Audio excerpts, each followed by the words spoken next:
अस्सलाम वालेकुम। आज मैं आपसे सादुर्रहमान बन के बात करूँगा, ना कि डकी भाई। मैं नहीं चाहता कि कोई ये सोचे कि इस वीडियो का मकसद जो मेरे पे FIR हुई है उसकी कोई जस्टिफिकेशन है।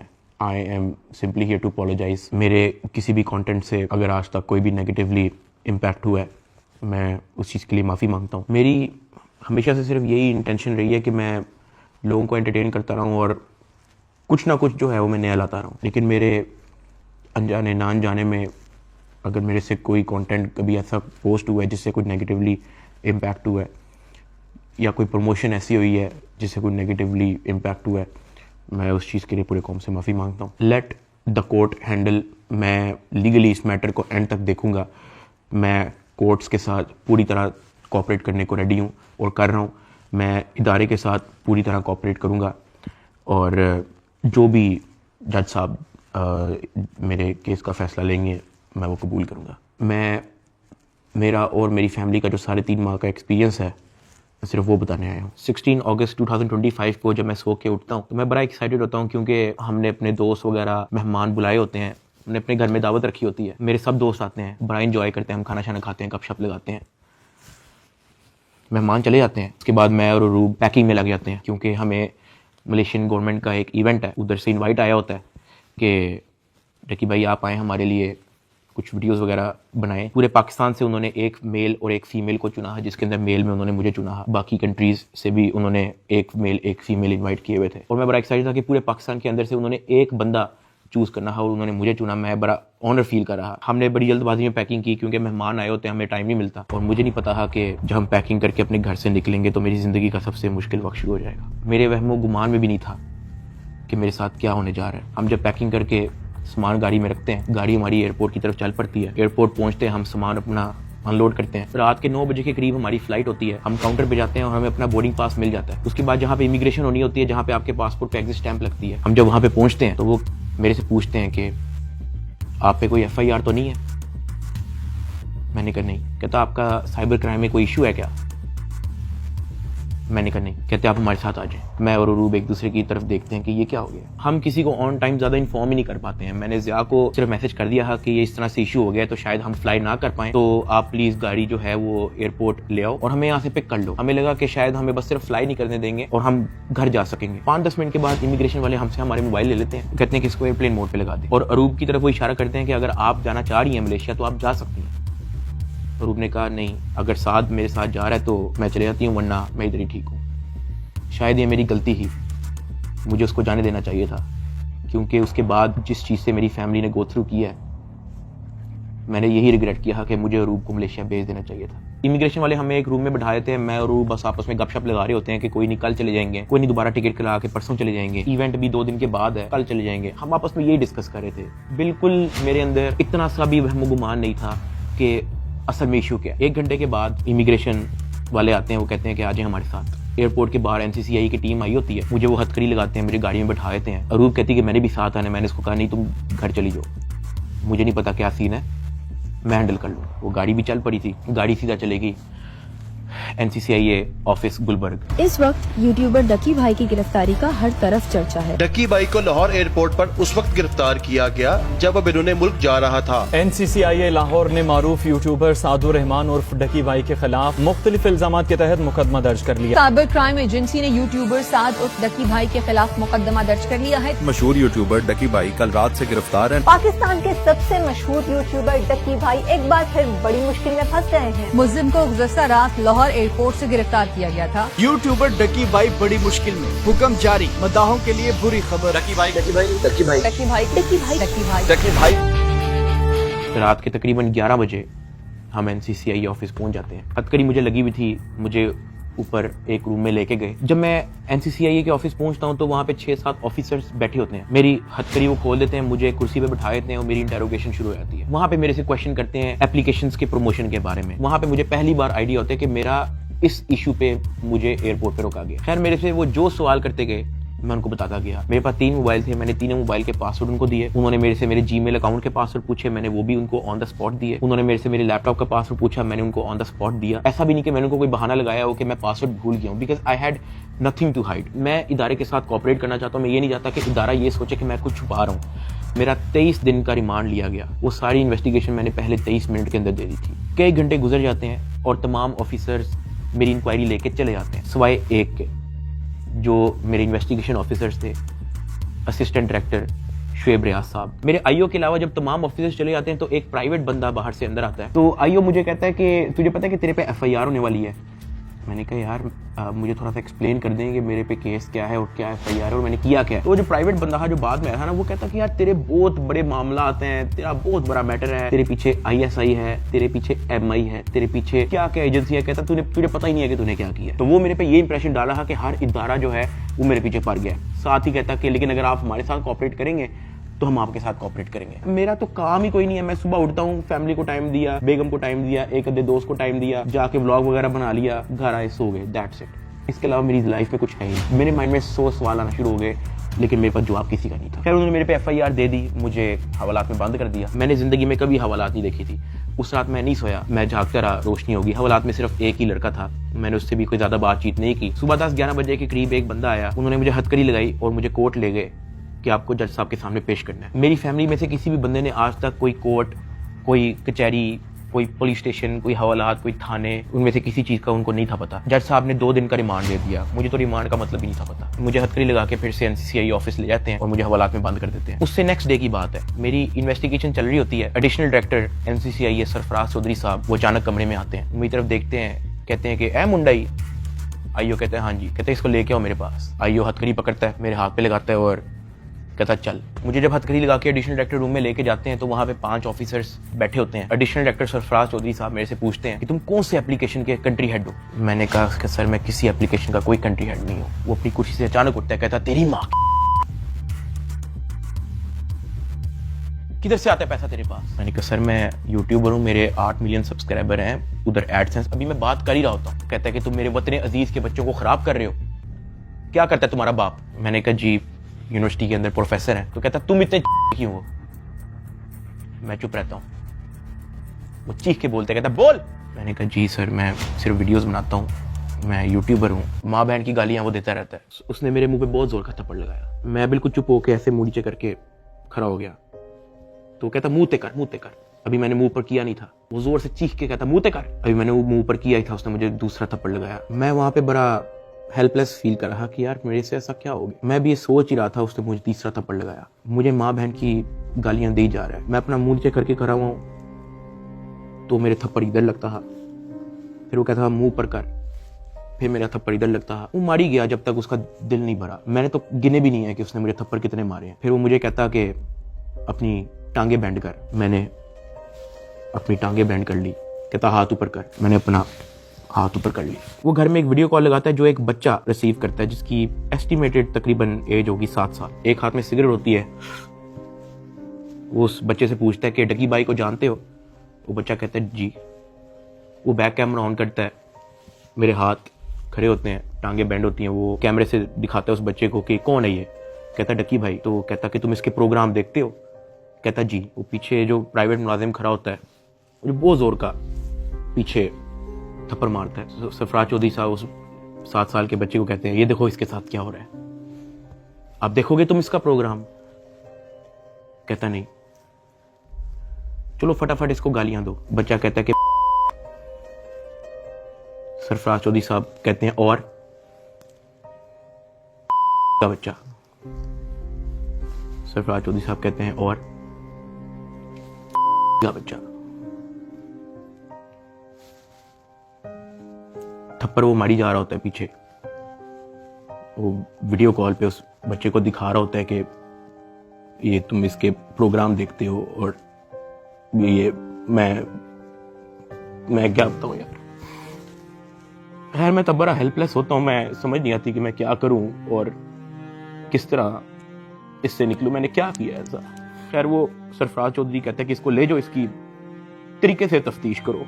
जबकि मैं डे 1 को आया हूं। मैं सब कुछ, मोबाइल का पासवर्ड, मैंने लैपटॉप के पासवर्ड, मैंने जीमेल के पासवर्ड, मैंने एक चीज नहीं छोड़ी। मुझे आज जितने ऑफिसर्स थे वहां पे, मुझे एक ऑफिसर आके दिखा दे, बता दे कि डकी भाई ने हमें ये चीज नहीं थी दी इसलिए हमने मारा है, वो तफ्तीश के अंदर इस जगह कोऑपरेट नहीं था कर रहा इसलिए हमने मारा है। मुझे एक बंदा आके दिखा दे यार। मेरा 23 दिन का रिमांड लिया मैंने, पहले 23 मिनट के अंदर उनको सब कुछ दिया। मुझे ऊपर ले गए, मेरे से एक बंदा मिलने आया हुआ था, जावा फूड्स, मेरा एक जानने वाला है जिसने हमारे घर में, जब हमारे घर में दावत थी तो उसकी केटरिंग की थी। अब क्योंकि मुझे फ्रेश मार के ऊपर लेके गए थे, मेरी आंखों में आंसू थे, तो वो जब मिलने आया हुआ था वो अचानक अपनी सीट से खड़ा हुआ और उसने मेरी तरफ देखा कि क्या हुआ है। मैंने कहा कि यार मैं इनके साथ पूरी तरह कोऑपरेट कर रहा हूँ, वो फिर भी मुझे मारी जा रहे हैं, मुझे माँ बहन की गालियां दे रहे हैं। तो अगर आपकी यहाँ पे किसी ऑफिसर से बातचीत है, आप उनसे काइंडली रिक्वेस्ट करें कि यार मुझे मारे कम, या मुझे तब मारे जब मैं आपको कुछ छुपा रहा हूँ या आपको कुछ गलत बता रहा हूँ, तब मार लें, लेकिन मुझे मारे कम। वो बड़ा परेशान हुआ, वो बाहर चला गया, कुछ खाने को मेरे लिए लेके आया था, पिज्जा या कोई बर्गर लेके आया था। बाहर जाके मुझे नहीं पता कि उनके जानने वाले थे जुनैद सलीम जो एंकर हैं, उन्होंने कहीं उनको बात बता दी। जुनैद सलीम साहब ने जो है वो अपने पॉडकास्ट के अंदर इसका जिक्र कर दिया कि मेरा एक जानने वाला वहां पे गया तो डक्की भाई इस हालत में था। तो जुनैद सलीम साहब ने जो है वो इस चीज का पॉडकास्ट दे दिया। ज़ेरे हिरासत जब डक्की भाई थे तो कुछ लोग उनसे मिलने गए, तो उन्होंने कहा कि आप पिज़्ज़ा खाएंगे, तो डक्की भाई जवाब में उनके पाँव पड़ गया जो उनसे मिलने आए थे, और बिलक बिलक के रोने लगा और कहने लगा पिज़्ज़ा को छोड़े, उनसे कहे मुझे मारें कम। ये नहीं कहा कि मुझे ना मारें, मगर मुझे मारें कम, बहुत मार रहे हैं। जो फिर मेरे लिए अंदर प्रॉब्लम हुई, मुझे फिर इस बात पे डांट पड़ी कि मैं आगे बात आउट कर रहा हूँ। खैर मैंने फिर डिसाइड किया कि मैंने अब बोलना ही नहीं, मुझे जितना मर्जी मारे, मैंने किसी को नहीं बताना। मुझे हवालात में वापस बंद कर दिया इन्होंने। थप्पड़ किसने मारा था? थप्पड़ वो एहलकारों ने मारा था। थप्पड़ वो एडिशनल डायरेक्टर ने भी मारा था, मैं आपको बताता हूँ जी। डक्की भी आगे बताएगा कि मुझे चपेड़े किसने मारी थी, और वो बेचारा एक बात कहता था कि यार मुझे मारो ना, मैं कॉपरेट तो कर रहा हूँ, मुझे मारो ना। जब इसको पेश करने लगे थे डक्की को, तो भाई वो आपको बताया था कि मैं इसको थप्पड़ मार के लाया हूँ। हाँ, तो वो थप्पड़ मार के लाए, वो मारते थे इसको। अब मैं आपको बताना चलूं कि इस पूरी इन्वेस्टिगेशन के दौरान ये जो असिस्टेंट डायरेक्टर शुएब रियाज जो मेरा इन्वेस्टिगेशन ऑफिसर था, उनका जो फ्रंटमैन था, उसको सिर्फ इस काम के लिए रखा हुआ था कि वो मेरे से पैसों की डिमांड करे। उसने तब मेरे से पूछा कि यार तू बेवकूफ है। मैंने कहा क्या हुआ है? कहता यार तेरे पीछे आने वाला कोई नहीं। मैंने कहा यार मेरी फैमिली कभी इन चक्करों में पड़ी नहीं है। तो कहता नहीं तू बेवकूफ है, तुझे समझ नहीं आ रही कि मैं क्या कह रहा हूँ, तुझे अपना मसला नहीं हल करना। मैंने कहा नहीं मुझे नहीं समझ आ रही आप क्या कह रहे हैं। कहता कि तेरा कोई दोस्त पीछे आने वाला, कोई तेरा भाई, कोई तेरा आउट ऑफ कंट्री कोई दोस्त रहता हो, कोई तेरे पीछे आने वाला नहीं। मैंने कहा कि मेरी तो बातचीत ही नहीं है किसी से, तो मैं किसको क्या कहूँ। तो कहता कि ये जो तेरा आईओ है ना, सारी गेम इसके हाथ में, इसने जो लिखना है तेरे साथ वही होना है, तो तू अगर इसके साथ ताउन करेगा तो तेरा मसला हल हो जाएगा। मैंने कहा मैं समझा नहीं आपकी बात। कहता कि भाई लगता है तुझे सारा पैसा कब्र में लेके जाना है, पैसे आप फिर कमा लोगे, आप अपना मसला हल करो। मैंने कहा मैं इन चक्करों में कभी भी नहीं पड़ा, मुझे नहीं पता कि क्या पैसे कितने लगते हैं, क्या होता है, मुझे नहीं पता, आप मुझे बताओ आप क्या ना क्या चाह रहे हो। कहता कि तेरा जो मसला है ना वो 7-8 के अंदर हल हो जाएगा। पहले मुझे लगा कि कोई 7-8 लाख की बात कर रहा है, कि कोई 7-8 लाख के अंदर मेरा मसला हल हो जाएगा। मैंने कहा 7-8 लाख? कहता नहीं तू लाखों में ही रही। मैंने कहा 7-8 करोड़? कहता तो और। मैंने कहा इतने तो मेरे पास है ही नहीं, मेरे रिसेंटली कुछ बहुत ज्यादा खर्चे हुए हैं, मैंने आगे भी बहुत सारी मेरी स्पेंडिंग है, मेरे 100 और काम है, मेरे पास नहीं है। कहता बस फिर तो इधर ही पड़ा रहा है। मुझे वहां से आइडिया हो गया कि इस बंदे का काम सिर्फ और सिर्फ मेरे से पैसे मांगना है। जब मैं एनसीसीआई की कस्टडी में था, आप लोगों ने शायद 3,26,000 USDT की बात एडिशनल डायरेक्टर के पॉडकास्ट में सुनी होगी। 3,20,25,000 USDT वो इसके डिजिटल वॉलेट में से हमने अनर्थ करके कोर्ट ऑफ लॉ में सबमिट कर दिए। हमने इसके डिजिटल वॉलेट में से वो अपने वॉलेट में जो सरकार का होता है उसमें अनर्थ करके प्रॉपर उसको फर्द मकबूजगी बनाकर कर दिया। ये बहुत बड़ी अचीवमेंट है। उन्होंने दर्जनों पॉडकास्ट देके ये बताया कि 3,26,000 USDT जो है वो हमने इससे बरामद कर लिए हैं। अब मैं आपको उसकी असल स्टोरी बताता हूँ कि वो क्या है। हवाला से मुझे इन्वेस्टिगेशन के लिए लेके जाते हैं कोई शाम के 7 बजे के करीब। आइयो मुझे कहता है कि अपना बाइनेंस का अकाउंट खोल। मैं अकाउंट खोल देता हूँ। मेरे अकाउंट के अंदर कुछ ट्रेड चल रही होती है जो मेरी सारी लॉस पे गई होती है, क्योंकि उस दौरान बिटकॉइन नीचे गया हुआ था। वो सारी ट्रेड मेरी लॉस में क्लोज करता है, मेरी फ्यूचर्स की ट्रेड सारी लॉस में क्लोज करता है, मेरा पर्सनल नुकसान करता है। सारे टोकन जो मेरे पास डॉज, बिटकॉइन, इथेरियम, मेरे पास दर्जनों टोकन और पड़े हुए थे, वो सारे क्लोज करके उसको USDT में खुद कन्वर्ट करता है और वो कहता है कि ये USDT ट्रांसफर कर। मैंने कहा सर इसकी क्या वजह है, आपने मेरा पर्सनल लॉस भी कर दिया है। कहता है कि तुझे अपना मसला हल करना है या नहीं करना। मैंने कहा कि सर लेकिन ये 3,26,000 USDT आपने ट्रांसफर क्यों करना है? जो भी आपकी इन्वेस्टिगेशन है आपके सामने, अकाउंट मैंने आपको दे दिया, उसका जीमेल मैंने आपको दे दिया, पासवर्ड मैंने आपको दे दिया, आपने ट्रांसफर इसको क्यों करना है? कहता है तुझे जितना कह रहे हैं उतना कर। मेरी 15 मिनट उनके साथ बहस चलती रही कि सर ये पैसे ज्यादा हैं, मुझे आप थोड़ी सी इसकी एक्सप्लेनेशन दे दें ताकि मैं मेंटली रिलैक्स रहूं, मुझे थोड़ा सा बता दें कि ये ट्रांसफर आपके पास क्यों करना है। वो मुझे आगे से यही कहता था कि यार लगता है तुझे अपना मसला हल करने का शौक नहीं है। बीच में उसने मुझे बहाने लगाने शुरू कर दिए, यार क्योंकि तू हमारी कस्टडी में है कि तेरा अकाउंट की हैक ना हो जाए, जब तू यहाँ से फारिग होगा तू मुझे बता दी, मैं तुझे सेंड कर दूंगा। आईओ ने मुझे इस तरह की कहानी सुनाई शुरू कर दी। उसने मुझे एक अपना वॉलेट एड्रेस दिया, उसने कहा कि ये सारे पैसे इस पे ट्रांसफर कर। इसने मेरे से जबरदस्ती मेरा फेस आईडी, मेरा ऑथेंटिकेटर सारा लगा के इसने मेरे से जबरदस्ती 3,26,000 USDT, जिसकी PKR के अंदर वैल्यू बनती है 9 करोड़ पाकिस्तानी रुपया। अब जिस अकाउंट में उसने ट्रांसफर किया, क्या वो FIA का अकाउंट था? नहीं।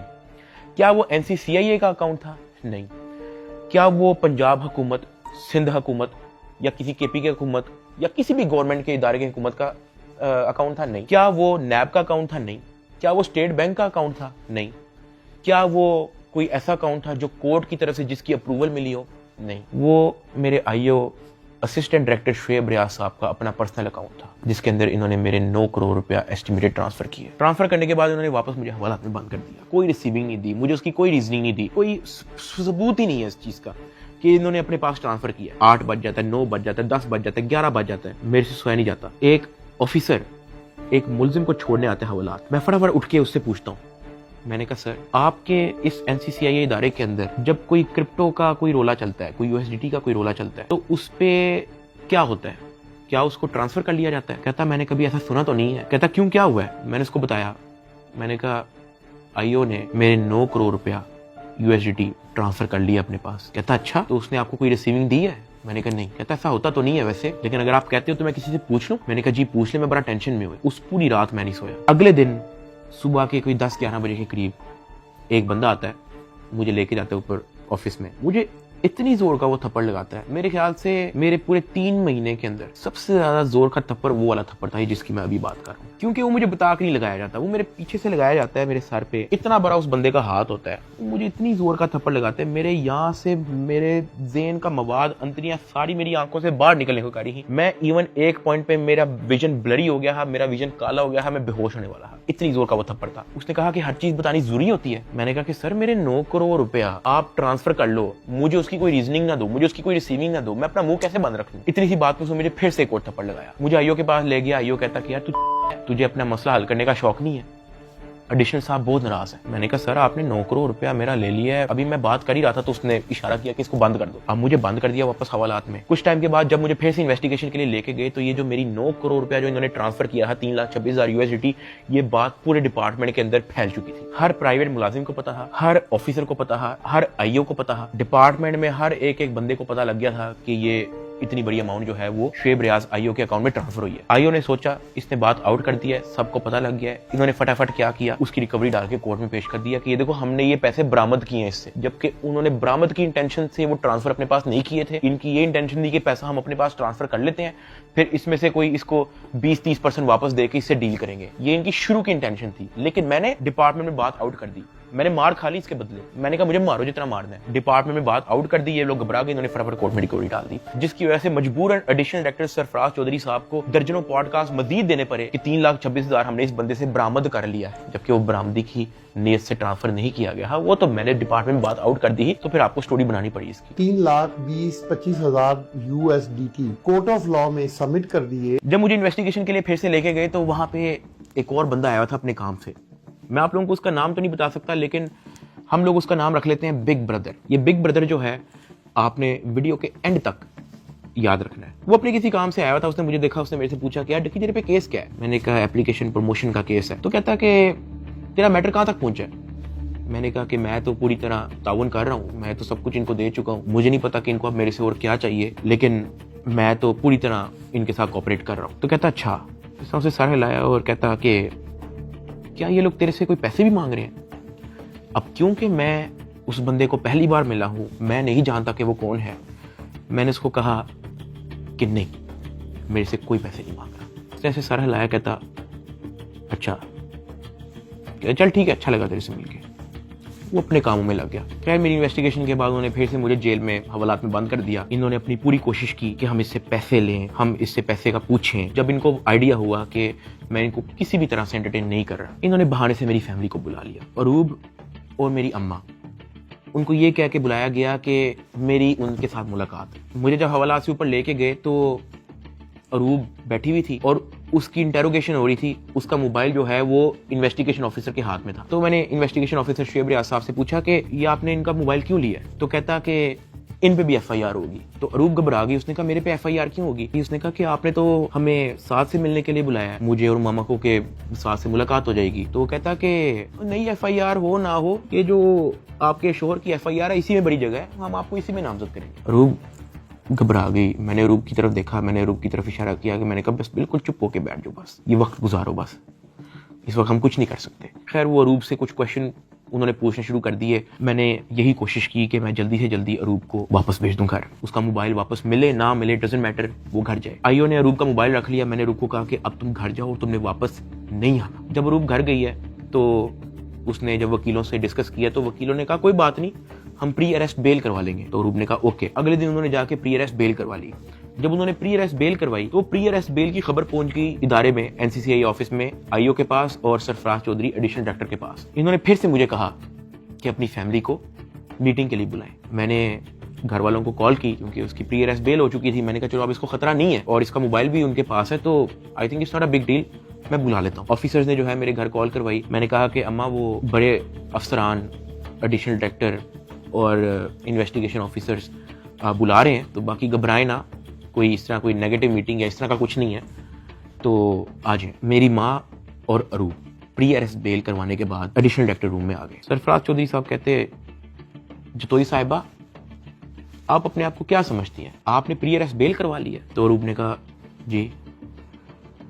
तो कहता अच्छा करवाएं, जो आपने करना करें। 5 रुपए का एक नया सफा आता है, हम एक नई FIR लिखेंगे और आपको पकड़ लेंगे। अरूब मेरी तरफ देख रही है कि ये क्या है, ये किस तरह की मीटिंग है। मेरी माँ परेशान, लाल उनके चेहरे हो गए थे सबके। एडिशनल डायरेक्टर सरफराज चौधरी साहब ने फिर अपना मोबाइल खोला, वहाँ व्हाट्सएप खोला, उन्होंने ऊपर लिखा जज, और ऐसे मेरी माँ को और मेरी वाइफ को लिस्ट दिखाई ऐसे स्क्रॉल करके कि ये देखो मेरा इस जज से भी ताल्लुक है, मेरा इन जज से भी ताल्लुक है, मेरा इस जज से भी ताल्लुक है, क्या कर लेंगे आप? जब वो इस तरह जजेस की लिस्ट दिखा रहा था तो उसने बड़े ऊंचे अल्फाज में बोला कि यहाँ पे जज भी मैं हूँ, यहाँ पे वकील भी मैं हूँ, यहाँ पे सब कुछ मैं हूँ, जितनी आपने प्री अरेस्ट बेल करवानी है करवाएं, नया पर्चे में हम पकड़ लेंगे। हमारे पास कुछ कहने को नहीं था। मैंने वहाँ पे सिर्फ सर को कहा कि जी सर आप बिल्कुल सही कह रहे हैं। मैंने अपने घर वालों की तरफ देखा, मैंने उनको इशारा किया कि प्लीज वक्त गुजारे बस। मेरे घर वालों के चेहरे लाल हो गए हैं, मतलब बिल्कुल आप कह लो कि उनके पास कुछ कहने को नहीं थे। दे वर शेकिंग। वो बातें करता गया, हम लोग घबरा गए थे। हमने बस वेट किया कि यार ये कब हमें फाड़े करेगा। जब उसने कहा ठीक है आप जा सकते हैं, मैं, अरूब और मेरी माँ जब उस एडिशनल डायरेक्टर रूम से बाहर निकले, मेरी माँ की आंखों में आंसू थे, अरूब की आंखों में आंसू थे। मैंने कहा कि यार मुझे बहाने से कहते हैं कि आप लोगों को बुला लो, फिर ये इस तरह की हरकतें करते हैं, डराने धमकाने वाली, ब्लैकमेलिंग, थ्रेट्स। मैंने कहा ये सिर्फ और सिर्फ इनका पैसे मांगने का तरीका है ताकि हम डर जाएं, इनको कुछ पैसे दे दें और हमारी जान छोड़ेंगे। तो ये इस तरीके से मुझे, मेरी फैमिली को ज़हनी अजियत देते रहे हैं, ब्लैकमेल करते रहे हैं। अरूब का राइट बनता है कि वो प्री अरेस्ट बेल करवा के आए। आपने अपनी इन्वेस्टिगेशन करनी है, करें। उसने तो अपना मोबाइल भी दे दिया, आप जब बुला रहे हो वो आ रही है, फिर भी आप उसको थ्रेट कर रहे हो कि जी आपने प्री अरेस्ट बेल करवा लिया, कोई बात नहीं, 5 रुपए का नया सफा आएगा, हम आपको फिर अरेस्ट कर लेंगे। और ये सब इनका तौर तरीका था कि हम लोग किसी तरह टूट जाए और ये जितने पैसे मांगे हम लोग फौरी इनको दे दें। इस दौरान आईओ और उसका जो फ्रंट मैन है, जब उनको पता लगा कि मैं और मेरी फैमिली किसी भी तरह से इनको एंटरटेन नहीं कर रही, कोई पैसों के मामले में लिफ्ट नहीं करवा रही, तो इन्होंने मेरे एक दोस्त से बात की और उस दोस्त को कहा कि इसको मुझे आके कहो कि ये पैसों से मसला हल होगा। उसकी जो भी गपशप हुई मेरे दोस्त ने वापस आके बताई, कहता कि ये पैसे ही मांग रहे हैं। मैंने कहा यार इस तरीके से मेरी फैमिली को ब्लैकमेल कर रहे हैं, इस तरीके से मुझे टॉर्चर कर रहे हैं, ये लोग चाहते क्या है? वो ये कह रहे हैं कि अरूब को हम पर्चे में नामजद ना करें और उस पर कोई नया पर्चा ना दें और उसको अरेस्ट ना करें, उसका वो 1 करोड़ रुपया मांग रहे हैं। मैंने कहा भाई इन्होंने मेरा बैंक अकाउंट ब्लॉक कर दिया, इन्होंने मेरी USDT भी अपनी जेब में डाली, मेरे अब्बा जी का बैंक अकाउंट ब्लॉक है, मेरी अम्मा जी का बैंक अकाउंट भी इन्होंने ब्लॉक कर दिया है, अरूब का बैंक अकाउंट इन्होंने ब्लॉक कर दिया है, जिया का बैंक अकाउंट इन्होंने ब्लॉक कर दिया है, इवन मुनीब जो अंडर 18 है उसका बैंक अकाउंट भी ब्लॉक कर दिया है। कहानी यहाँ पे खत्म नहीं हुई। मेरे दादा अब्बू जिनका मैंने आज तक व्लॉग में जिक्र नहीं किया, आज तक उनकी अपीयरेंस नहीं हुई, 80 साल एंड अबव की उनकी उम्र है, उनका बैंक अकाउंट भी ब्लॉक कर दिया। मेरे पास 1 टका नहीं है इनको देने के लिए। सॉरी। उसने मेरी बात सुनी, कहता अच्छा। उसने एज इट इज जब ये बात आईओ को बताई, आईओ आगे से इसको कहता कि इन्हां दे कोल 40-50 करोड़ रुपया सैट नहीं पराउंदा। मेरे दोस्त ने एज इट इज मुझे ये बात आके बताई। अब क्योंकि मेरी फैमिली ऐसे मेंटल टॉर्चर से गुजर चुकी थी, जब मेरे दोस्त ने ये बात मेरी फैमिली को बताई, मेरी फैमिली ने घबरा के कहा कि प्लीज आप किसी और से बात कर लें, अगर वो हमें लोन दे सकता है, कोई उधार हमें दे सकता है तो दे दे। मेरे दोस्त ने इवन मेरे एक और दोस्त से भी बात की, उसने मना कर दिया, कहता यार हम नहीं कर सकते, 1 करोड़ रुपए बहुत ज्यादा है। मेरे दोस्त ने फिर आईओ से बात की, आईओ कहता कि हम 60 लाख से नीचे नहीं लेंगे, अरूब की हद तक, अभी हम डकी की बात नहीं कर रहे। ये बात जब उसने मुझे आके बताई, मैंने कहा मेरे पास है ही नहीं 60 लाख, या मेरे पास 60 रुपए नहीं है, सब कुछ इन्होंने ले लिया। अगले दिन मेरी कोर्ट में पेशी थी, मेरा रिमांड लेने के लिए जब कोर्ट में गए तो मेरी फैमिली वहां पे आई हुई थी। उन्होंने मेरे से हाथ जोड़ के, रंग उनके उड़े हुए थे, कहा कि साद जो कह रहे हैं इनको प्लीज दे दो। अरूब कांप रही थी, कहती कि मुझे पकड़ लेंगे, मुझे पता भी नहीं है कि इनको कैसे हैंडल करना है, मुझे नहीं पता कि आगे मेरे साथ ये लोग क्या करेंगे, प्लीज ये जो मांग रहे हैं दे दो। जब मैंने उनकी शक्लें देखी फैमिली की, मैंने कहा ठीक है, लेकिन मेरे पास 60 लाख रुपए वाकई में नहीं है, आप किसी से बात कर लें। मेरे मामू आउट ऑफ कंट्री रहते हैं, वो ऑस्ट्रेलिया से फ्लाई करके आए हैं, जो हमने इनको ये सारी कहानी बताई है। मेरे एक मामू इधर पाकिस्तान में होते हैं, वो भी आए हैं, उनसे हमें उधार लेना पड़ा कि प्लीज हमारी हेल्प कर दें, हमारा ये मसला है, हमें 60 लाख रुपया उधार चाहिए। उन्होंने 60 लाख रुपया हमें कैश अरेंज करके दिया, वो कैश हमने इन लोगों को पहुंचाया। इनको पैसे जो है मेरे भाई ने भिजवाए थे, मुझे तो पता भी नहीं था कि इनको पैसे पहुंच गए हैं या वो मेरे मामू ने दिए हैं, ये सारी बातों का मुझे बाद में पता लगा। जब इनको पैसे पहुंच चुके थे, अगले दिन मुझे एडिशनल डायरेक्टर सरफराज चौधरी साहब ने मुझे फिर से कहा कि आप अपनी फैमिली को, अगर आपने मीटिंग करनी है तो आप बुला लें। मैंने कहा जी ठीक है, मैंने अपनी फैमिली को बुला लिया, और तब एडिशनल डायरेक्टर साहब का रवैया मेरी फैमिली के साथ टोटली चेंज हो चुका था। वहां से मुझे आइडिया हुआ कि it was never about the case, it was always about the money. वो मेरी फैमिली से बड़े अच्छे से बात कर रहे हैं, मुझे आइडिया हो गया कि इनको शायद पैसे पहुंच चुके हैं। वो इवन कमरे से चले भी गए थे, उन्होंने कहा कि अगर आपने अपनी कोई प्राइवेट बात करनी है तो आप कर लें। जब वो कमरे से गए हैं, तब मेरी माँ ने, अरूब ने, मेरे भाई ने सारी कहानी बताई कि किस तरह से मेरे मामू ने उधार 60 लाख रुपया दी है इस सारी कार्रवाई के लिए। मैंने अपनी माँ से माफी मांगी, मैंने कहा यार आई एम सॉरी कि मेरी वजह से इतना कुछ करना पड़ रहा है सबको। कहती कोई बात नहीं, अल्लाह पाक देख रहा है, इट्स ओके। खैर मेरी फैमिली को 5-10 मिनट दिए हैं मेरे से बात करने के लिए, और वो चले गए। अब तक मेरा 16-17 दिन का रिमांड हो चुका था, इतना लंबा रिमांड होता नहीं है। अभी वीडियो में कुछ टाइम पहले मैंने आपको कहा था कि बिग ब्रदर एक बंदा आपने याद रखना है। ये बिग ब्रदर इस बार फिर से एनसीसीआई ऑफिस आता है, लेकिन ये इस बार मेरे से मिलने आता है। मेरे से पूछता है कि किधर तक पहुंचा तेरा केस। मैंने कहा कि सर मेरी तरफ से तो मैं सब कुछ दे चुका हूँ, मुझे नहीं पता कि इनका क्या इरादा है। उसने मेरे से पूछा कि यार इतना लंबा तेरा रिमांड क्यों हुआ है। मैंने कहा सर नो आइडिया, जबकि मैं इनको सब कुछ दे चुका हूँ। इनके पास मेरे सारे मोबाइल हैं, इन्होंने मेरी वाइफ को भी नामजद किया है, सारे ईमेल पासवर्ड लिए हुए हैं, सब कुछ इनके पास है, ये फिर भी मेरा रिमांड डिमांड करते हैं। कहता अच्छा, तो इन्होंने पैसों की बात की है तेरे से? क्योंकि मैं उस बंदे पे उस तरह से ट्रस्ट नहीं था करता। मैंने कहा नहीं, इन्होंने मेरे से कोई पैसों की बात नहीं की। कहता किसी ने इशारा दिया हो, किसी ने इनडायरेक्टली तेरे से डिमांड की हो, या किसी ने कहा हो कि तू अगर पैसे दे देगा तो तेरी छूट हो जाएगी। फिर वही बात कि मुझे नहीं था पता कि वो बंदा कौन है। मैंने उसको कहा कि नहीं। उसने मेरी तरफ देखा ऐसा, कहता आर यू श्योर? मैंने कहा जी। इवन उससे मुझे एक पॉइंट पे बड़े गुस्से से देखा, कहता कि देख ले अगर कुछ ऐसा है तो तू मुझे बता सकता है। फिर वही बात आ गई क्योंकि मैं उसको जानता नहीं था। मैंने कहा नहीं ऐसा कुछ भी नहीं है सर। कहता ठीक है, वो चला गया। मेरा 23 दिन टोटल रिमांड हो चुका था। जो मैं आप लोगों को ये भी बताता चलूं कि एनसीसीआई की हिस्ट्री में इतना लंबा रिमांड नहीं हुआ। इवन एक पॉइंट पे मैं इतना तंग आ गया था इनसे कि मैंने खुद ही जज साहब के सामने कहा कि सर मैं चाहता हूं कि ये लोग अपनी तसल्ली पूरी कर लें, इन्होंने जो मेरी इन्वेस्टिगेशन करनी है करें, अगर ये रिमांड मांग रहे हैं इनको रिमांड दे दें। मैं इतना तंग आ गया था, मैंने जज साहब के सामने खुद ही बोल दिया कि यार रिमांड ले लें मेरा। 23 दिन रिमांड के बाद भी इन्होंने 30 लाख रुपया मेरी फैमिली से मुझे जुडिशियल करने का लिया। मतलब एनसीसीआई ऑफिसर्स ने मुझे जेल भेजने के भी मेरी फैमिली से पैसे लिए। खैर मैंने अपने दोस्त को कहा कि यार ये आईओ से पूछो कि अब क्या इसने मेरे साथ करना है। कहता कि मैंने बात की है, वो ये नहीं कह रहा कि अब आपकी बेल करवानी है, वो ये कह रहा है कि हमने 4 पर्चे मजीद रेडी किए हुए, वो 4 पर्चे हम डकी भाई पे ना दें, उसका 1.5 करोड़ रुपया वो मांग रहे हैं, जिसमें से एक पर्चा इन्होंने कोई लड़की रिलेटेड रखा हुआ है। और जब मैंने ये सुना मैं बर्बाद, मैं टूट चुका था। मैंने अपने दोस्त को कहा तू इनको ब्लॉक कर दे बस, और तू जा, इनको को 4 पर्चे देने, 400 दें, मैंने अब 1 टका नहीं देना इनको। इस तरह तो इनको आदत लग जाएगी। फिर ये कहेंगे कि जी अब हम डकी भाई को फायर ना मारने का 5 करोड़ रुपया लेंगे, घर की बत्ती बंद कर देंगे, घर में अगर आप चाहते हो कि बत्ती आए उसका 50 लाख रुपए निकालो, पानी बंद कर देंगे फिर कहेंगे घर में पानी आए उसका 40 लाख रुपए निकालो। ये तो इन हरकतों पे आ जाएंगे फिर। हाँ, अगर आप मेरी एक आधा फैमिली का अकाउंट छोड़ देते तो मैं आपको पैसे कहीं से तो दे, एटलीस्ट हमारी फैमिली जो है मकरूज तो ना होती। इतना मोटा मेरा चलान पेश किया, मुझे एक ऑफिसर उस चलान के अंदर एक सफे की एक लाइन का एक लफ्ज दिखा दे कि मेरे उसमें बाप का क्या रोल है, क्योंकि आप लोगों ने उनका अकाउंट बंद किया ना, उनका क्या रोल है मुझे उस सफे के अंदर दिखाएं। उस चलान के अंदर मेरी माँ का क्या रोल है वो मुझे दिखाएं। उस चलान के अंदर मेरे दादा अब्बू का क्या रोल है, मेरे किसी और फैमिली मेंबर का क्या रोल है मुझे दिखाएं। आपने उनको मकरूज कर दिया, कर्जे ले लेके अब उनको एनसीसीआईए के ऑफिसर के पेट भरने हैं, उनको डिप्रेशन में डाल दिया ये कह के कि पता नहीं उनके पीछे ISI-MI लगी है। मेरे फादर एक हार्ट पेशेंट है, उनके हार्ट की सर्जरी होनी थी। मैंने अपनी माँ को, अरूब को, ज़िया को सख्ती से मना किया हुआ था कि आपने एक तो ये अब्बा जी का ख्याल रखना है, दूसरा इनको कोर्ट में नहीं आने देना, ये मेरे पास एक बार भी जेल में ना आए, क्योंकि मुझे पता है उनकी हार्ट की क्या कंडीशन है। वो बेहोश हो जाते हैं, परेशान हो जाते हैं। हम उनकी सर्जरी के हमारे पास पैसे नहीं थे, वो जो पैसे हमने उनकी जो सर्जरी के लिए देने थे वो उन्होंने ब्लॉक कर दिया। अब कर्जा लेके हम एनसीसीए के ऑफिसर्स का पेट भर रहे हैं। ये मेरी फैमिली को उस स्टेज पे लेके आए हैं जहां पे मैं स्पीचलेस हो गया कि यार मैं क्या करूं। मतलब अब्बा जी के इलाज के पैसे भी उन्होंने ब्लॉक कर दिए हैं। और ये बात मैंने उनको उधर दफ्तर में ऑफिस में कही थी, सरफराज चौधरी को मैंने खुद उसके मुंह पे कही थी। मैंने कहा मेरा अब्बा हार्ट पेशेंट है, उनकी सर्जरी के पैसे आपने मेरे फैमिली का अकाउंट ब्लॉक कर दिया। ये इस स्टेज पे मेरी फैमिली को ले आए थे, मुझे 23 दिन बंद रख के चुपेरे मार के मुझे कोर्ट पे लेके जाते थे कि मैं किसी मीडिया के किसी माइक में बोल ना दूं। जिस्मानी रिमांड पे FIA के पास जाना है या उसके बाद जेल जाना है, तो क्या तो बोलने कोई मसला नहीं है। आज डक्की भाई आप यूट्यूबर्स को क्या पैगाम देना चाहेंगे? कुछ बात नहीं करेंगे?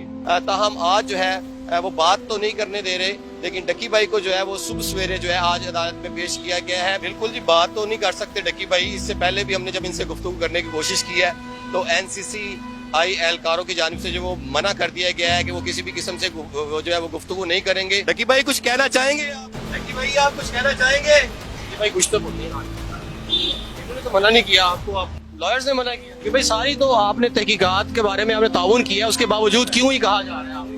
मेरी गिरफ्तारी के 23वें दिन जब मुझे जज साहब के सामने पेश किया तो फाइनली मैं जुडिशल हो गया। जुडिशल का मतलब यह है कि अब मैं जेल चला जाऊंगा। जज साहब ने ऑर्डर लिख के दिया कि हमने बंदा जुडिशल कर दिया। अब जुडिशल करके कोर्ट से बंदा डायरेक्ट जेल नहीं जाता, कोर्ट से एक बार NCCI ऑफिस वापस आता है, वहां पे उसके कुछ पेपर्स रेडी होते हैं, उसके बाद उसको जेल भिजवाया जाता है। तो जब मैं कोर्ट से NCCI ऑफिस वापस आया, वही बिग ब्रदर उधर मौजूद था। उसने मेरी तरफ देख के कहा, डक्की तेरे से पैसे किसने लिए? मेरा दिल इधर मुंह में आ गया। मैंने कहा यार ये मेरे साथ क्या हो रहा है। अब क्योंकि उसने मेरे से डायरेक्ट पूछा कि तेरे से पैसे किसने लिए हैं, उसने मेरे से ये भी नहीं पूछा क्या तेरे से कोई पैसे ले रहा है, उसने मेरे से कहा कि तेरे से पैसे किसने लिए। मैंने कहा कि जी ये शुएब रियाज और उसकी टीम ने, इन्होंने जो है वो पैसे ऊपर हायर अफसरान को भी पहुंचाने हैं। कहता अच्छा कोई डिटेल है तेरे पास? मैंने कहा कि सर मैं तो इनके साथ हवालात में था जेल में, सेल में, तो मेरी सिर्फ फैमिली को पता है कि एग्जैक्टली क्या हुआ। फैमिली 5-10 मिनट के लिए मेरे से मिली थी, लेकिन उन्होंने मुझे बहुत छोटा छोटा मोटा मोटा बताया, ज्यादा डिटेल का मुझे नहीं पता। तो फिर उसने पूछा कि कितने पैसे लिए हैं। मैंने कहा जी 60 लाख रुपए लिए। वो भी मेरी वाइफ को नामजद करने का कह रहे थे कि जो मेरी बीवी को अरेस्ट कर लेंगे, अगर आप चाहते हैं कि हम आपकी वाइफ को अरेस्ट ना करें तो ये 60 लाख रुपया पहुंचाएं। तो वो हमें 60 लाख रुपया उसका हमने दिया। उसने कहा ठीक है तू जेल जा, लेकिन उससे पहले कहीं से कॉल करवा और अपनी फैमिली को कह कि तेरा एक दोस्त मिलने आ रहा है, उससे मिलने। मैंने कहा ठीक है। मैंने कहीं से मोबाइल अरेंज किया, मैंने फटाफट मामा को कॉल की, मुझे सिर्फ मामा का नंबर याद था। मैंने उनको कहा कि मेरा एक दोस्त आएगा, उससे मिलने। बिग ब्रदर वहां से चला गया। 5-10 मिनट के बाद मुझे भी पुलिस के डाले में बिठाया और मुझे जेल ले गए। डक्की भाई को जो है तकरीबन 22 रोजा जिस्मानी रिमांड के बाद जब अदालत में पेश किया गया तो अदालत ने गुज़श्ता रोज जो है डक्की भाई को जुडिशल रिमांड पर जो है वो जेल भेज दिया। देख सकते हैं कि डक्की भाई को जो है वो जेल मुंतकिल किया जा रहा है। 9 सितंबर 2025 को मुझे जेल भेज दिया जाता है। मैंने अपनी ज़िंदगी में वहमो गुमान में भी नहीं सोचा होना कि मेरी ज़िंदगी में ये दिन भी आएगा। जब मैं जेल जाता हूँ सबसे पहले तो मेरी चेकिंग होती है, बालों के अंदर, अंडर आर्म्स, आपकी नाक के अंदर भी देखते हैं, वो आपके कान के अंदर, आपके मुंह के अंदर, आपके लिप्स ऊपर करके आपकी ज़ुबान निकाल के। चेकिंग होने के बाद मुझे लेके जाया जाता है मेरे सेल की तरफ, जिसको जेल की ज़ुबान में चक्की कहते हैं। जेल के सेल का साइज़ आप ऐसा समझो कि कुछ 6 से 7 टाइलें हैं ना, उतना साइज़ होगा। उसका, या फिर एक किंग साइज मैट्रेस अगर एक अंदर पड़ा हो तो वहाँ पे और मजीद जगह नहीं है। ये जेल के सेल का साइज होता है। कॉर्नर पे जो है वॉशरूम लगा होता है जो कवर्ड नहीं होता, उसके आगे एक छोटी सी दीवार लगी होती है, यानी कि अगर आप खड़े हुए हो तो बाहर से देखने वाला बंदा आपको नंगा देखेगा, लेकिन अगर आप वॉशरूम करने के लिए बैठे हो तो आपके चेस्ट से ऊपर जो है आप विजिबल होगे, नीचे आप कवर्ड होगे। इस हद तक बस दीवार होती है वहाँ पे। उसी के ऊपर जो है वो एक टूटी लगी होती है पानी की। मैं जब अपने सेल में आता हूँ तो शाम हो जाती है, मुझे सेल में लाते ही लॉक कर दिया जाता है, क्योंकि मेरा नया एक्सपीरियंस होता है, मुझे नहीं समझ आ रही होती है कि मैं कहाँ पे आ गया हूँ। मैं इधर उधर देखता हूँ, परेशान हो जाता हूँ कि ये क्या हो रहा है मेरी ज़िंदगी में। बहुत ऊंचा पंखा लगा होता है जहाँ से मुझे आइडिया होता है कि कोई चाह के भी खुदकुशी नहीं कर सकता। अंधेरा हो जाता है, मुझे कुछ समझ नहीं आ रही होती कि मैंने क्या करना है। खैर मैं दीवार के साथ लग के बैठ जाता हूँ बिल्कुल ऐसे ही, और सोचता रहता हूँ कि ये मेरी ज़िंदगी कहाँ से कहाँ आ गई है। मैं अपने सेल से बाहर देखता हूँ तो 1.5 लीटर की बोतल पड़ी होती है, उसके ऊपर कैप भी लगा होता है। मेरा हाथ तो वहाँ तक नहीं पहुँचता, लेकिन कोई 15-20 मिनट के अंदर एक इंचार्ज जो है वो वहाँ से गुजर रहा होता है। मैं उसको आवाज़ देता हूँ कि सर, वो मेरी बात सुनते हैं, हाँ जी। मैं उनको कहता हूँ कि सर वो सामने 1.5 लीटर की बोतल पड़ी है, वो काइंडली मुझे पकड़ा दें। मुझे बोतल पकड़ा देता है। वॉशरूम से मैं वो 1.5 लीटर की बोतल के अंदर पानी भरता हूँ, उसका कैप बंद करता हूँ। सितंबर का टाइम होता है, शदीद गर्मी होती है, इतनी गर्मी कि आप कूलर के बगैर नहीं रह सकते। मैं अपनी कमीज़ उतारता हूँ, बॉटल को अपनी शर्ट के अंदर डाल के ऐसे उसको मैं लपेटता हूँ, अपने सर के नीचे रख के मैं लेट जाता हूँ। 2 दिन मेरे ऐसे ही गुजरे। जेल के एक्सपीरियंस में मैं ज़्यादा डिटेल में बात नहीं करूँगा इस वीडियो में, मैं वो फिर कभी आप लोगों को एक्सपीरियंस बताऊँगा। 3 दिन मैं उस सेल में रहा, मुझे किसी ने नहीं बुलाया, किसी ने कोई आवाज़ नहीं दी। तीसरे दिन एक ऑफिसर आता है और उसके हाथ में एक चिट होती है। वो चिट की तरफ देखता है, वो कहता है सादुर रहमान की रही। मैं अपना हाथ कर रखता हूँ कि जी सर। मैं कहता आजा तेरी मुलाकात आई है। वो फीलिंग ही बड़ी अजीब सी थी कि आपको किसी ने पूछा है, आपसे बात की है किसी ने, और इससे पहले मुझे पता ही नहीं था कि मुलाकात क्या होती है। खैर उसने मुझे मेरे सेल से निकाला, मुझे एक जगह पे ले गया, और 3 दिन बाद मैंने किसी अपने को देखा। मेरी माँ, अरूब और ज़िया वहाँ पे खड़े हुए थे, लेकिन मैं उनको मिल नहीं सकता था, उनको गले नहीं लग सकता था, मैं उनको सलाम नहीं कर सकता था, क्योंकि हमारे दरमियान में शीशा लगा हुआ था। उनकी तरफ एक लैंडलाइन पड़ा हुआ था, एक लैंडलाइन मेरी तरफ पड़ा हुआ था, और उस लैंडलाइन में ही आप बात कर सकते हो। मैंने ज़िंदगी में इतना बेबस फील नहीं किया। एक लैंडलाइन उनकी तरफ पड़ा होता है,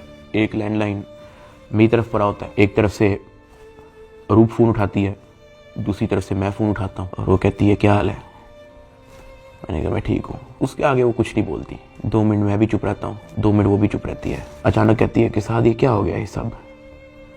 मैंने कहा रूप मुझे नहीं पता, मुझे नहीं पता, मेरे पास किसी चीज़ का जवाब नहीं है। ऐसे ही हमारी बात हो रही थी, अचानक ज़िया अरूब को कहता कि मैंने बात करनी है साद से। मैंने कहा हाँ करवाओ। ज़िया अरूब से फ़ोन ले लेता है। वो कहता है कि यार साद आपका एक दोस्त आया था। मैंने कहा हाँ। कहता है यार वो तो सारी डिटेल हमसे मांग रहा था और उसको सब कुछ पता है, तो आप उस पर ट्रस्ट करते हो। मैंने कहा ज़िया देखो मैं उसको नहीं जानता हूँ पर्सनली, लेकिन फॉर सम रीज़न उसको पता था। मैंने उसको नहीं बताया, उसने मेरे से खुद कहा कि तेरे से पैसे किसने लिए, और उसने मुझे कहा था कि मुझे डिटेल चाहिए। तो ज़िया कहता कि हाँ वो हमारे पास आया था, एक कागज़ पे सारा मेरा वो लिख के गया है कि कहाँ कहाँ पे कैसे कैसे पैसे पहुँचाए, किसने दिए, किस बैंक से निकलवाए, वो सारा नोट डाउन करके गया है। मैंने कहा कि देखो ज़िया इस वक्त ना हमें नहीं पता कि हमने किस पे ट्रस्ट करना है, किस पे नहीं करना। हमने जिसको भी अप्रोच किया है सब ने मदद करने से इनकार कर दिया। जिन्होंने कोशिश की है वो भी कोई मसला कोई बेहतरी की तरफ नहीं आया। मेरे पास कोई ऑप्शन नहीं है, सुन लेते हैं हम एक बार इस बंदे की बात। ज़िया ने कहा ठीक है। जब ज़िया ने मुझे ये बात बोली तो मुझे आइडिया हो गया कि वही जिनका नाम हमने अभी बिग ब्रदर रखा था वो मेरी फैमिली से मुलाकात कर चुका है। खैर ज़िया से बात होने के बाद ज़िया ने फ़ोन मामा को दे दिया।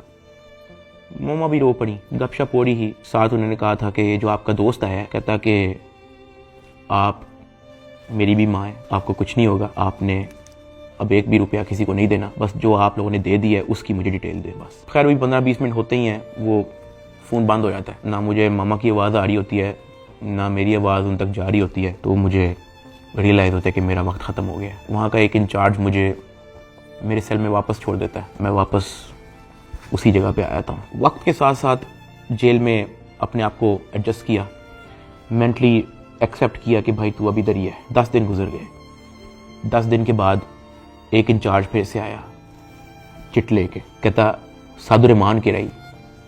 मैंने कहा जी सर मैं।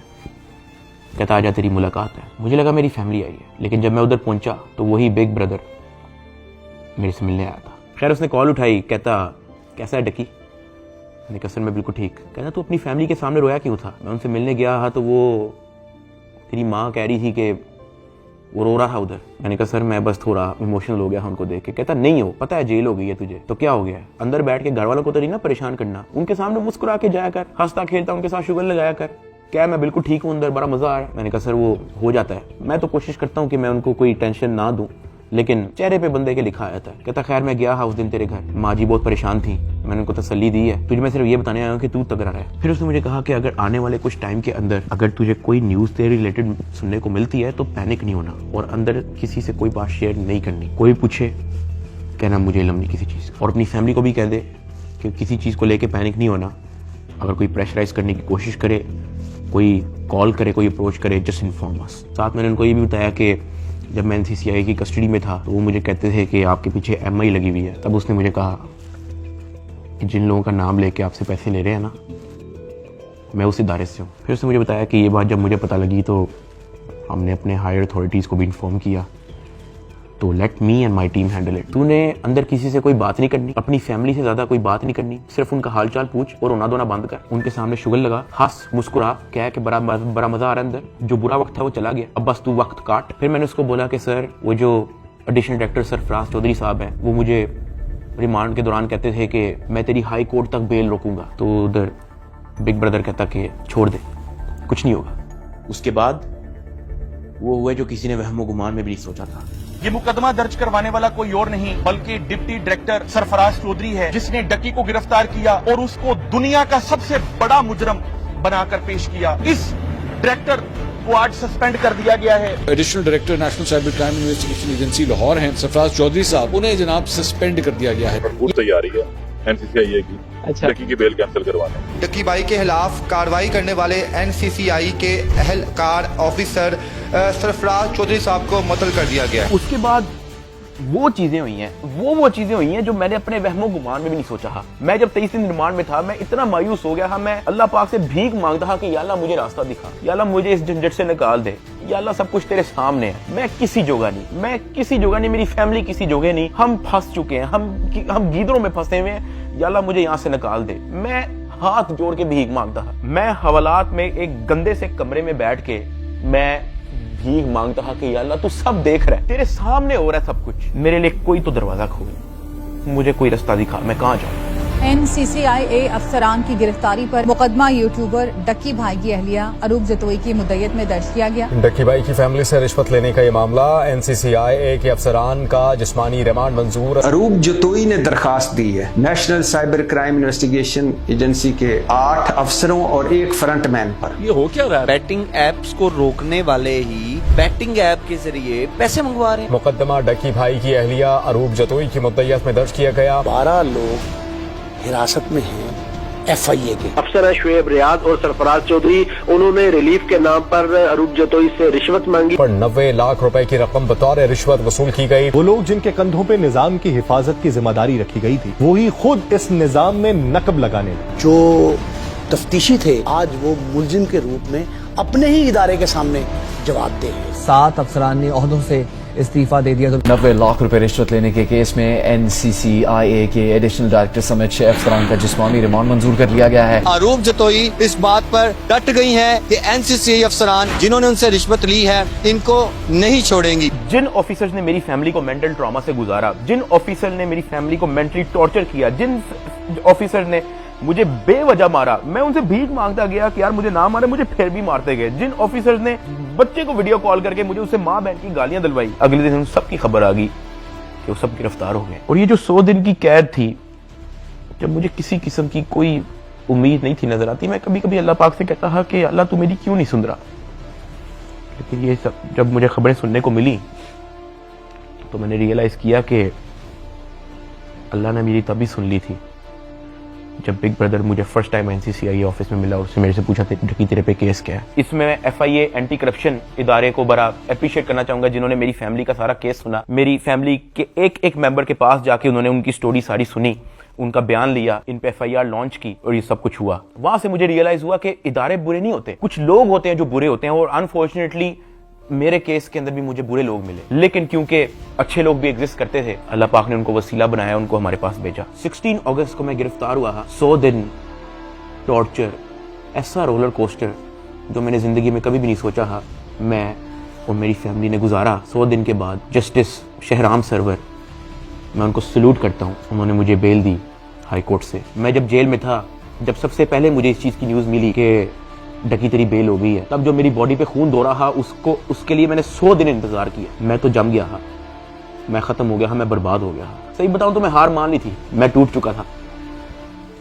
मुझे नहीं पता था कि मैं क्या करूंगा। ये 100 दिनों में क्या क्या हुआ, ये वीडियो तो शायद 40-50 मिनट की होगी। अगर मैं आपको बताना शुरू करूं तो ये वीडियो 4-5 घंटे की होनी चाहिए। बहुत सारी चीजें मेरी मजबूरी है, मैं नहीं बता सकता। इवन ये जो भाई थे जिनका नाम हमने बिग ब्रदर रखा था, उनसे मैंने रिक्वेस्ट की, मैंने कहा सर मुझे लोगों को बताने दें कि आपने हमारी फैमिली के लिए क्या क्या किया। कहता डकी, we work in the shadows, हमें आपकी अप्रिसिएशन नहीं चाहिए, ये हमारी ड्यूटी थी। आपकी माँ हमारी माँ है, आपकी फैमिली हमारी फैमिली है। ना हम चाहते हैं कि आप हमारा नाम लें, ना हम चाहते हैं कि आप हमें मेंशन करें। उसने कहा क्योंकि हमारे इदारे का नाम लेके आपको और आपकी फैमिली से फाइनेंशियल बेनिफिट्स ले रहे हैं, तो we have to step in. इदारे की ट्रेनिंग ही ऐसी है कि अगर हमारे इदारे का कोई नाम लेके अपने लिए कोई बेनिफिट लेगा तो उसकी कोई टॉलरेंस नहीं है। ये हमारी ड्यूटी है, we are here to serve this country. अगर आप गलत होते या आपकी फैमिली गलत होती तो हम आपका साथ ना देते, लेकिन हमने देखा कि हमारी माँ मुश्किल में है, हमारी बेटी मुश्किल में है, हमारा भाई मुश्किल में है, तो हमें आपकी अप्रिसिएशन ही चाहिए। खुश रहें। और मैं बड़ा हैरान हुआ कि एक तरफ NCCI ऑफिसर्स हैं जो दर्जनों पॉडकास्ट दे रहे हैं पब्लिकली, लेकिन बैक एंड पे वो क्या हरकत करें उस चीज का किसी को नहीं पता। और दूसरी तरफ ये बिग ब्रदर का इंस्टीट्यूशन जिन्होंने दिन रात एक कर दिया मेरी फैमिली के लिए। और जब मैंने उनका कहा कि मुझे बताने दे लोगों को, तो कहते हमें क्रेडिट नहीं चाहिए। सेल्फलेसली काम किया और एक भी पॉडकास्ट, उनके एक भी ऑफिसर ने एक भी इंटरव्यू नहीं दिया, just working in the shadows. और मुझे और मेरी फैमिली को उन पे फख्र है। और मेरी सिंपैथी हर उस फैमिली के साथ है जो कभी इन करप्ट NCCI ऑफिसर्स के थ्रू अफेक्ट हुई है। अल्लाह पाक किसी की फैमिली को उस चीज से ना गुजारे जिस चीज से मेरी फैमिली गुजरी है। एक और चीज की बड़ी कंफ्यूजन थी कि मेरे एक्चुअली वकला कौन है। तो मेरा केस जो है वो बैरिस्टर अमृत शेख देख रही है और एडवोकेट उस्मान लतीफ जो मेरा केस आगे परसू कर रहे हैं। लेकिन मैंने सबकी वीडियोस देखी हैं, जितने वकला हैं जिन्होंने मेरे लिए स्टैंड लिया, मैंने सबके टिकटॉक वीडियोस देखी हैं। मैं दिल से उन तमाम एडवोकेट्स का शुक्रगुजार हूं जिन्होंने मेरे लिए स्टैंड लिया। इस पूरे 100 दिन के अंदर जो मेन सवाल लोगों का था ना, वो ये था कि यार डकी भाई आप तो इस मामले से फारिग होने के बाद मुल्क छोड़ के चले जाओगे। लेकिन मैं आप लोगों को एक बात बताऊं, 8 साल हो गए हैं मुझे यूट्यूब पे आए हुए, मैंने सिर्फ अच्छा टाइम देखा है। जहां 8 साल इस मुल्क ने मुझे सब कुछ दिया, इस मुल्क के लोगों ने मुझे प्यार दिया, इस मुल्क के लोगों ने मुझे सपोर्ट दी, तो ये 3 महीने की मुश्किल में मैं मुल्क छोड़ के जाऊंगा तो ये तो मेरी सेल्फिशनेस है कि जहां 8 साल इस मुल्क ने आप पे कोई मुश्किल नहीं आने दी, तो 3 महीने की मुश्किल पे मैं इस मुल्क को छोड़ के कैसे जा सकता हूं। मैं इधर ही हूं, मैं कहीं नहीं जा रहा। पाकिस्तान ने ही मुझे सब कुछ दिया है, पाकिस्तान में ही मैं रहूंगा। यहाँ पे मैं वीडियो को एंड कर रहा हूँ। इस पूरे 100 दिन के अंदर मैंने बहुत कुछ सीखा। कोई भी आके पीछे नहीं आता आपकी फैमिली के अलावा। मेरी माँ कोर्ट के धक्के खाती रही है, उनका क्या काम है कोर्ट में? उन्होंने कौन सा वहाँ पे कोई बयान देना है या कोई स्टेटमेंट देनी है, या वो कौन सी वकील है जो उनका कोर्ट में कोई काम है? वो सिर्फ वहाँ पे इसलिए आती ही कि मुझे कुछ 30-40 सेकंड के लिए अपने बेटे की झलक देखने को मिल जाए, मैं बस देख लूँ कि यार मेरा बेटा ठीक है। सिर्फ इसलिए आती रही है, एक दिन भी उन्होंने मिस नहीं किया। आज के दौर में जहाँ वफादारी तो मजाक बन के रह गई है, अरूब मेरे साथ एंड तक खड़ी रही। उसको डराया गया, धमकाया गया, ब्लैकमेल किया गया। इवन एक पॉइंट में मैंने उसको ये भी कहा था कि जब तक ये मैटर हल नहीं होता तुम आउट ऑफ कंट्री चले जाओ। वो तब भी मेरे साथ खड़ी रही। मैं जेल में था और मेरे लिए मर्दों से लड़ती रही है। और सही बताऊं तो कोई भी नहीं करता ऐसा। हल्का सा मर्द पे बुरा टाइम आता है, औरतें छोड़ के चली जाती हैं, लेकिन अरूब मेरे साथ खड़ी रही। मैं एहसान कभी भी नहीं भूलूंगा। ज़िया अपने सारे काम छोड़ के, अपना यूनिवर्सिटी छोड़ के, अपनी सारी स्टडीज छोड़ के, अपना यूट्यूब चैनल छोड़ के मेरे साथ खड़ा रहा, मेरे साथ एफर्ट उसने एंड तक रखी। मेरे अब्बा जी हार्ट पेशेंट, उनको मैंने मना किया हुआ कि आपने बाहर नहीं निकलना, उनके बैंक अकाउंट बंद है, उधार पे हैं। मेरे लिए डेली मैसेज भेजते हैं अम्मा के थ्रू कि हमारी दुआएं सदा आपके साथ हैं, आपने घबराना नहीं है। मैंने सिर्फ ये रियलाइज किया कि आपकी फैमिली के अलावा कुछ मैटर नहीं करता इस दुनिया में।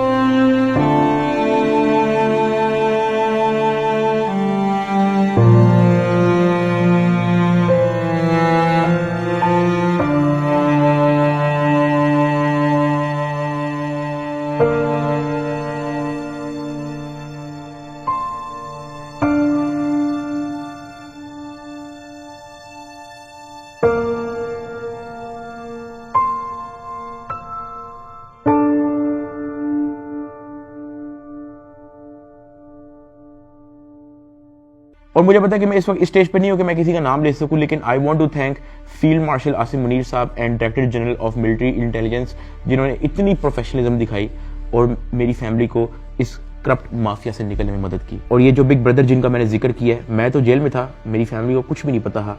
जब जब उनको कोई परेशानी होती ही, जब जब उनको कोई सवाल होता था, जब उनको किसी चीज़ की टेंशन होती ही, ये जो बिग ब्रदर है ये और इनकी टीम हमेशा उनके लिए अवेलेबल रही है। और इस तरह का clean up operation in corrupt mafia के अगेंस्ट आज तक पाकिस्तान की तारीख में नहीं हुआ। और ये सब क्रेडिट जो है ये इंटेलिजेंस एजेंसीज को जाता है। और जैसे मैंने आपको कहा कि मैं आप लोगों को सब कुछ तो नहीं बता सकता, मैं अगर बताना शुरू करूं तो ये वीडियो कोई 40-50 मिनट की नहीं, ये वीडियो कुछ 4 घंटे की होगी। वैसे भी आप लोग कहोगे कि ये झूठ बोल रहा है, ये तो कोई टॉम क्रूज की मिशन इम्पॉसिबल हॉलीवुड मूवी की स्क्रिप्ट बता रहा है। मैं बस यही कहना चाहता हूँ कि मैं और मेरी फैमिली हमेशा इनके शुक्रगुजार है। मैं आप सबको थैंक यू कहना चाहूंगा कि आप लोगों ने मुश्किल टाइम पे भी मेरा साथ नहीं छोड़ा। मैंने घर आके सोशल मीडिया देखा है, आप सबके कमेंट्स पढ़े हैं, मैंने आप सबकी वीडियोस, आप सबके एडिट्स मैंने देखे हैं। मुझे याद है गिरफ्तारी से पहले व्लॉग्स के अंदर मैं कहा करता था कि गाइस हमने 9 मिलियन सब्सक्राइबर्स करने हैं, लेकिन वो ख्वाब हमारा अधूरा रह गया।